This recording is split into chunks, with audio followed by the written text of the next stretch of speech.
जय हिंद।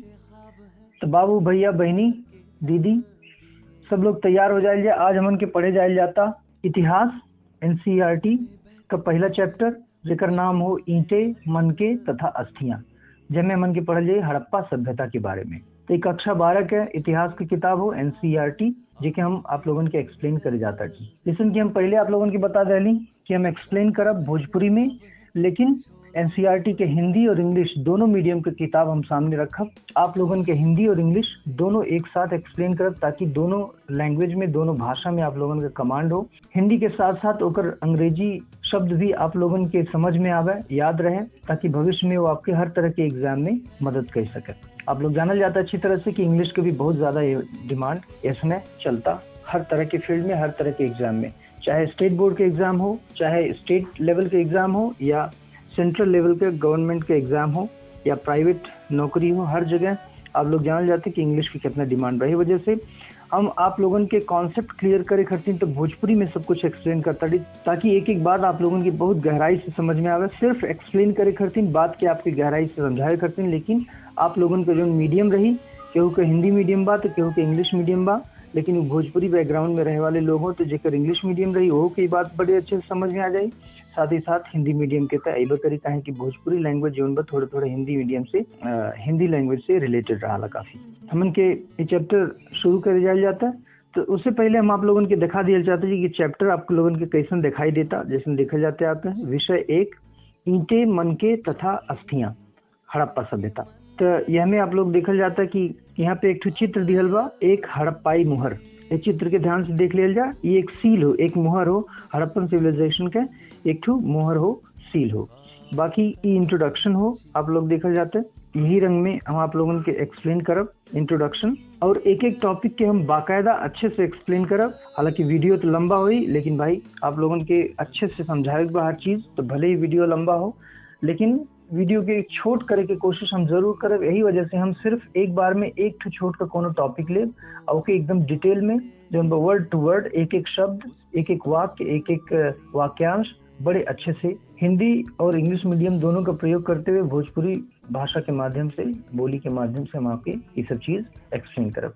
साथ ही साथ हम आप लोगों की बता दिया चाहता थी कि देखल जाए कि व्हाइट कलर के बैकग्राउंड पे पेज बा, तो हो सके आप लोगन के रोशनी ज्यादा आंख पे पड़े, तो आप लोगन के आंख के आराम देवे खातिर, काहे कि काफी देर तक ये वीडियो देखे के बा, व्हाइट लाइट की वजह से आप लोगन के आंख पे थोड़ा सा तकलीफ पहुंची। यही वजह से हम एक डार्क मोड में कही देवे, जैसे कि हम आप लोगों ने दिखा दे डार्क मोड में कैसे कल जाला। यहाँ से जाके हमें के डार्क मोड में कह देवे, तो ये सब ऐसा करिया करिया हो जाए और आप लोगन के ये बड़े स्पष्ट रूप से चीज, एक एक चीज दिखाई दे और आंख पे ज्यादा रोशनी की वजह से दुष्प्रभाव भी नहीं पड़ी। साथ ही साथ जैसे कि हम कहने की इंग्लिश के एनसीईआरटी भी हम रखब और ओके एक्सप्लेन करब, तो वो हम आपके दिखा देता थी। लेकिन भी हम पहले से ही डार्क मोड में रख ले बाटी, ताकि आप लोगन के आंख के आराम पहुंचे। तो देखल जाए ये हो एनसीईआरटी का book theme 1 bricks, beads and bones, और यहाँ ये किताब का कवर हो text book in history for class 12, themes in Indian history part 1, ये किताब का नाम हो, एक देख लिया। और theme 1 bricks, beads and bones, the Harappan civilisation. ये फिगर हो हड़प्पन सील, जो उनकी हम आपके हिंदी वाले बुक में देखौली हैं, हिंदी वाले पीडीएफ बुक में देखौली हैं, और यहाँ से चैप्टर शुरू होता। तो हम आपके अब अच्छे से एक्सप्लेन करे जाते थे, ध्यान से, सतर्क होके, बड़े ही मन से, बड़ा एंजॉय करके एक सीखे कोशिश करी जा।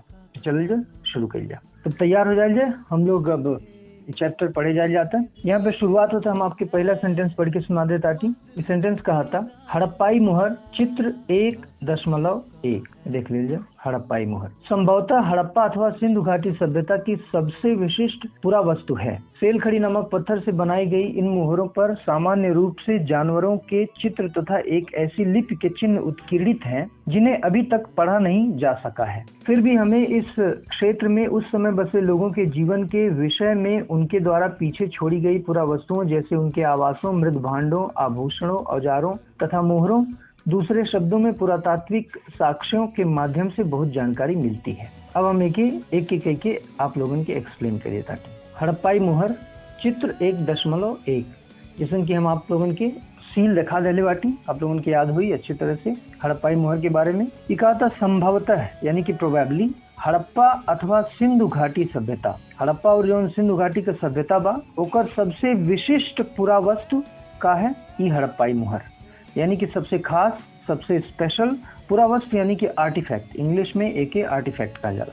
सबसे महत्वपूर्ण जौन चीज बा इंडस वैली सिविलाइजेशन यानी कि सिंधु घाटी सभ्यता और हड़प्पा सभ्यता के, वो है हड़प्पाई मुहर। आगे देखल जा, सेल खड़ी नामक पत्थर से बनाई गई इन मुहरों पर, सेल खड़ी नामक पत्थर, और पत्थर का काना हो जेपे ये मुहर खुदल रहा सेल खड़ी, ध्यान दिया जाए, ये बहुत ही इंपॉर्टेंट पॉइंट बा। सेल खड़ी एक इंग्लिश में कहल जाला स्टीटाइट, स्टीटाइट, STEATITE, स्टीटाइट। तो यह स्टीटाइट यानी कि सेल खड़ी नामक पत्थर से बनाई गई इन मुहरों पर सामान्य रूप से जानवरों के चित्र तथा एक ऐसी लिपि के चिन्ह उत्कीर्णित है।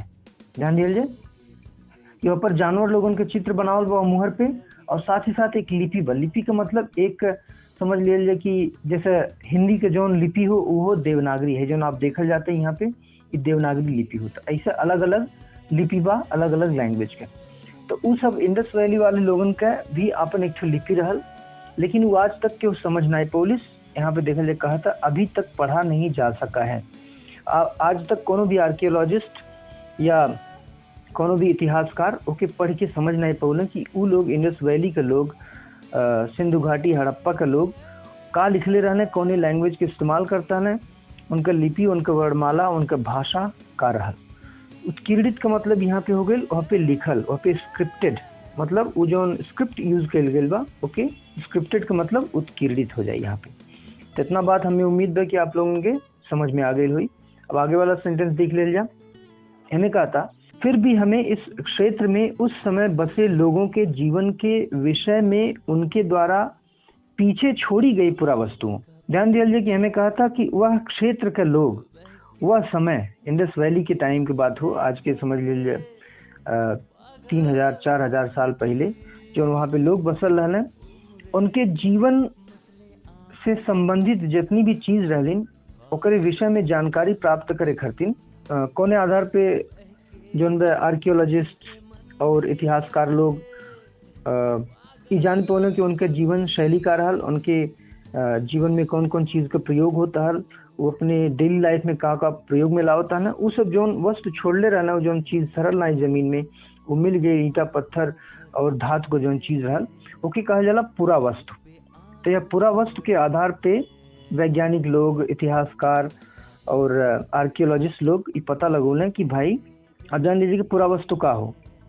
पूरा वस्तु के उदाहरण के हमें ले आवासों, मृद भांडों, आभूषणों, औजारों तथा मोहरों। दूसरे शब्दों में पुरातात्विक साक्ष्यों, एक मतलब ये हो गई कि जौन भी चीज वो लोग छोड़ले रहना, जो पूरा वस्तु यानी कि आर्टिफैक्ट वो लोग छोड़ले रहना, वो आर्टिफैक्ट में का रहल, उनका आवास यानी कि रेजिडेंस, जहाँ पे वो लोग रहता ना, उनका घर दुआर, बाथरूम, जौन भी अवशेष मिलल बा हड़प्पन सिविलाइजेशन में कुल बेसिक जाना जाता। तो आवास हो गई, ग्रेट बाथ का भी नाम आप लोग सुनल गए हो गए। तो मृद भांडों का मतलब होला पॉट्स, पॉट्स मतलब मिट्टी के बर्तन, आभूषणों मतलब ऑर्नामेंट्स, ज्वेलरी जेके कहल जाला, उस समय इंडस वैली के लोग अपन ज्वेलरी यूज करते हैं। औजार मतलब उनका हथियार, हथौड़ा, छीनी, तलवार इत्यादि जानवर का शिकार करे खरतीन, और साथ में मुहर, सील। दूसरे शब्दों में ये सब चीज़ों के कहा जाला पुरातात्विक साक्ष्य, इंग्लिश में के कहा जाला आर्कियोलॉजिकल एविडेंस। एक माध्यम से सब लोगन के बहुत जानकारी मिलल, इतिहासकारन के, आर्कियोलॉजिस्ट लोगन के खुदाई में मिले ये सब सामान से, ये पूरा वस्तुओं से यानी कि आर्टिफैक्ट से बहुत सारा पुरातात्विक साक्ष्य मिलल, यानी कि आर्कियोलॉजिकल एविडेंस मिलल कि वो लोग कैसन रहता है, कौन हथियार इस्तेमाल करता है, कौन तरह का आभूषण इस्तेमाल करता है।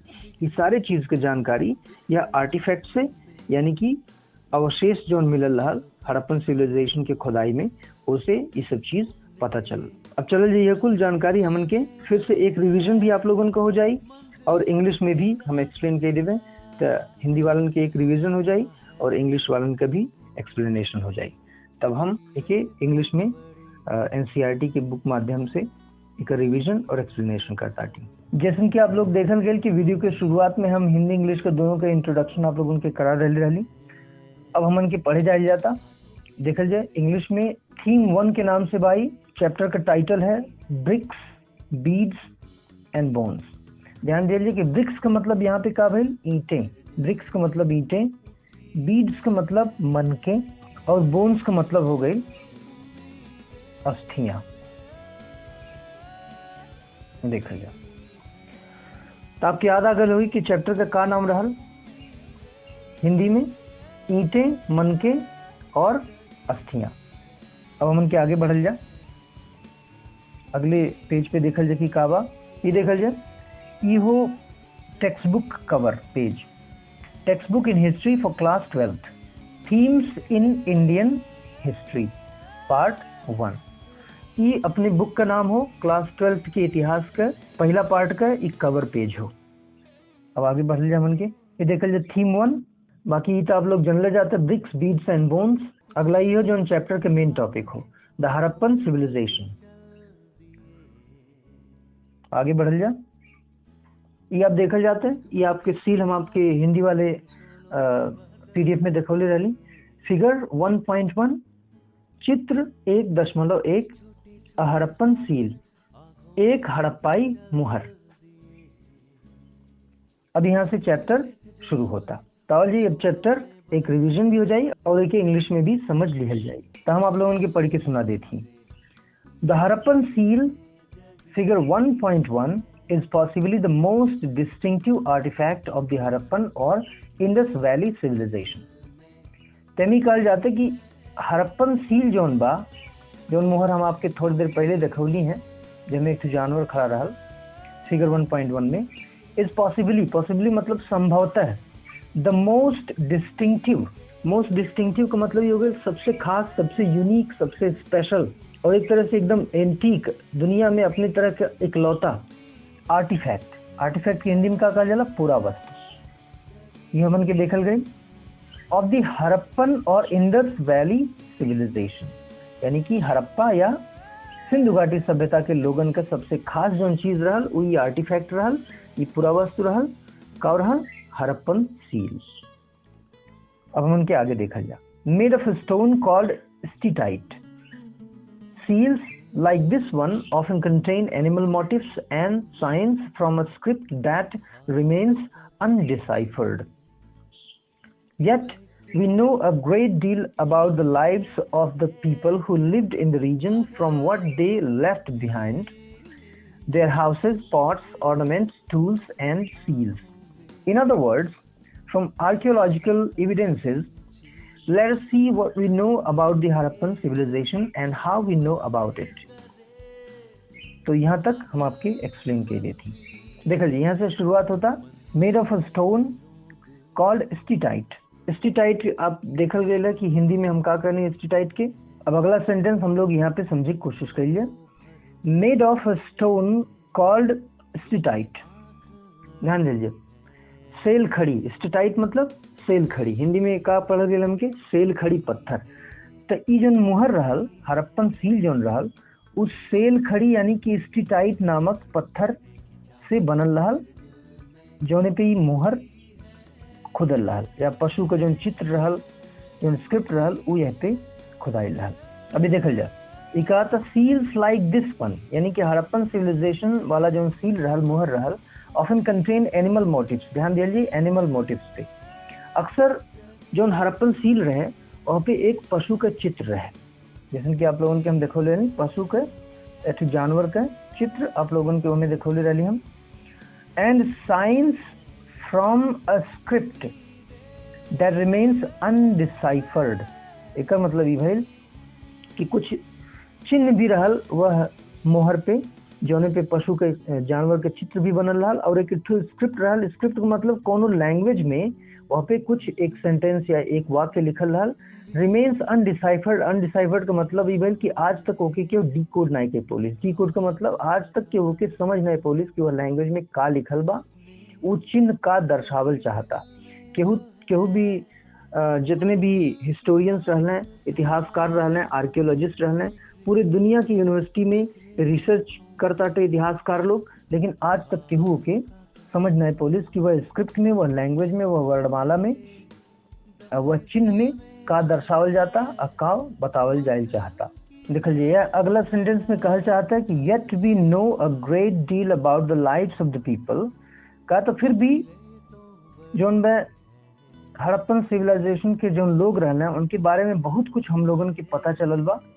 पीपल देखे अगला पेज पे बा, लोगन के बारे में बहुत कुछ पता चल चुकल बा और हड़प्पन सिविलाइजेशन के लोगन के जीवन के बारे में, who lived in the region from what they left behind, their houses, pots, ornaments, tools and seals, in other words from archaeological evidence. एक मतलब ये भइल कि हड़प्पन सिविलाइजेशन का जो लोग रहना, जो सिंधु घाटी सभ्यता के लोग रहना, वह क्षेत्र में जो रहता ना हड़प्पा के क्षेत्र में, वहाँ से बहुत सारा चीज मिलल जो सब छोड़ दिले मतलब कि छूट गई रहल, वो अंदर जमीन में दफन हो गई रहल और हमें कई सारा सामान रहल। वह सामान के कहल जाला, जैसे कि आप लोगों की पहले हम बतौली, वह सामान के कहल जाला आर्टिफैक्ट या पूरा वस्तु।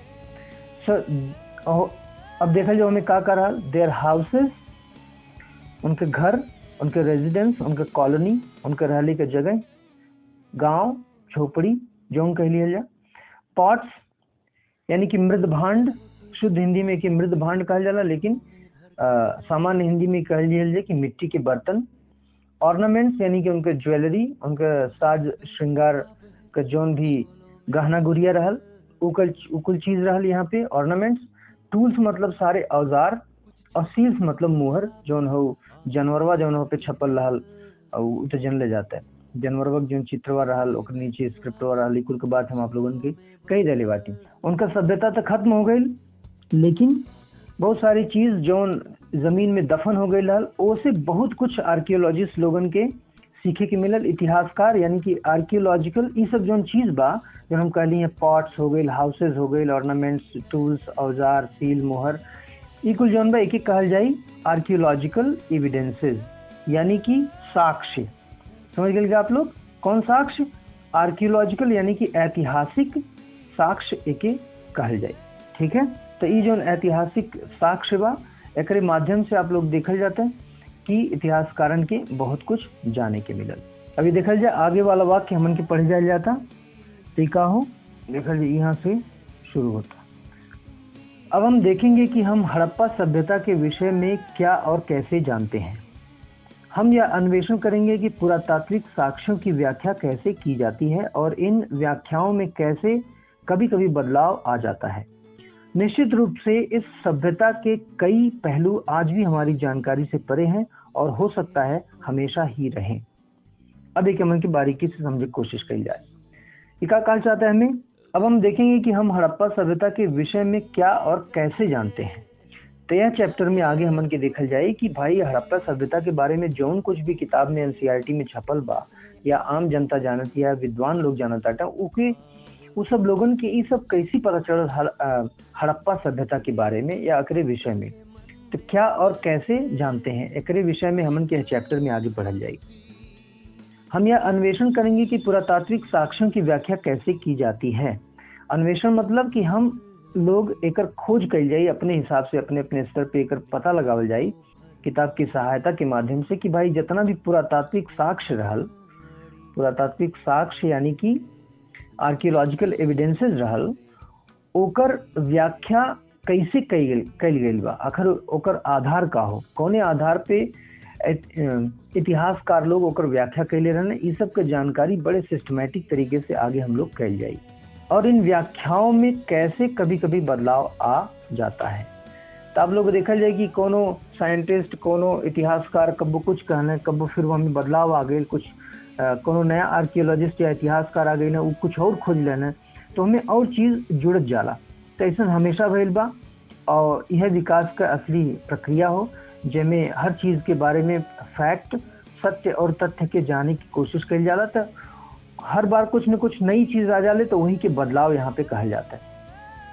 आगे कहा था निश्चित रूप से इस सभ्यता के कई पहलू आज भी हमारी जानकारी से परे हैं। जैसे कि आप लोग देखल गए, हम एक्सप्लेन करें कि जो स्क्रिप्ट रहल, जो ओकर लैंग्वेज रहल, जो ओकर वर्डमाला रहल, स्क्रिप्ट भाषा रहल, वो केहू के आज तक समझ में नहीं आए। मोहर पे जो नीचे लिखल स्क्रिप्ट रहल, जो लैंग्वेज लिखल, आज तक केहू समझ में नहीं आए, सबके जानकारी से परे बा। यहाँ तक कि इतिहासकार लोग भी कुछ नहीं जानता। अगर वो सब लोग जानत होते हैं तो किताब में, अपने थीसिस में, अपने पीएचडी के रिसर्च में जरूर लिखते हैं।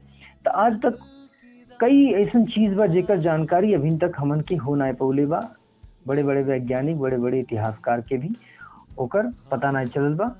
और ये भी कहल जाता कि भाई शायद कब्बो न खोजल जा सके, काहे कि बहुत ही यूनिक, बहुत ही डिस्टिंक्टिव, बहुत ही स्पेशल तरीके से वो लिखल रहल और इंसान अभी उतना योग्य नहीं हो पौलिस कि वह लैंग्वेज के, वह भाषा के पढ़ पावे, ओके समझ पावे।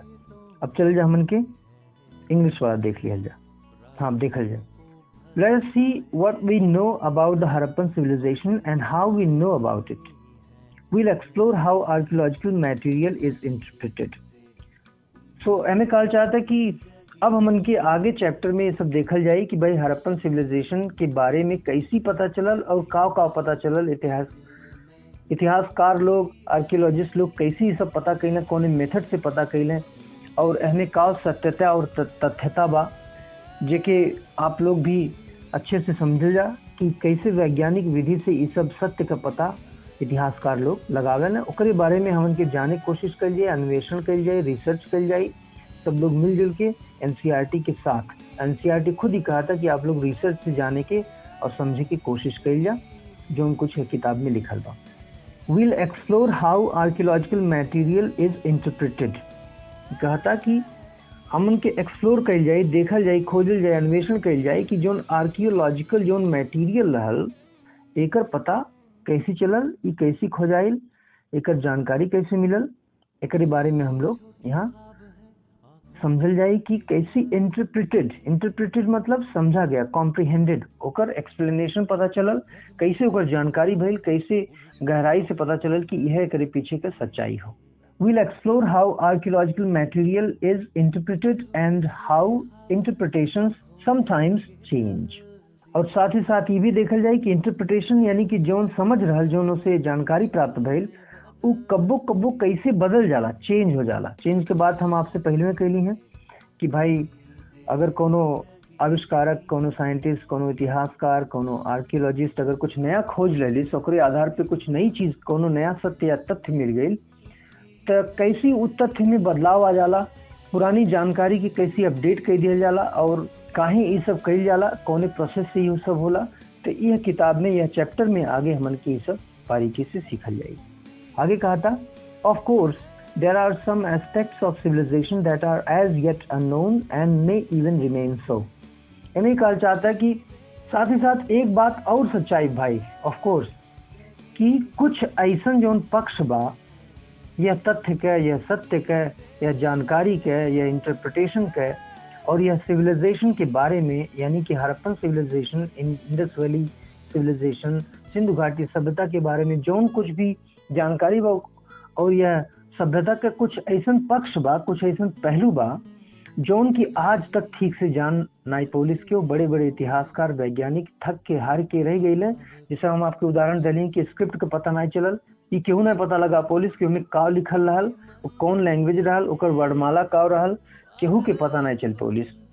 तो वो आज तक आम आदमी के जानकारी से तो बहुत दूर की बात है। वैज्ञानिक लोग, आर्कियोलॉजिस्ट लोग, इतिहासकार लोग भी आज के लोग के समझ नहीं पौले आज तक कि हमें का लिखल रहल, ओकर मतलब का रहल।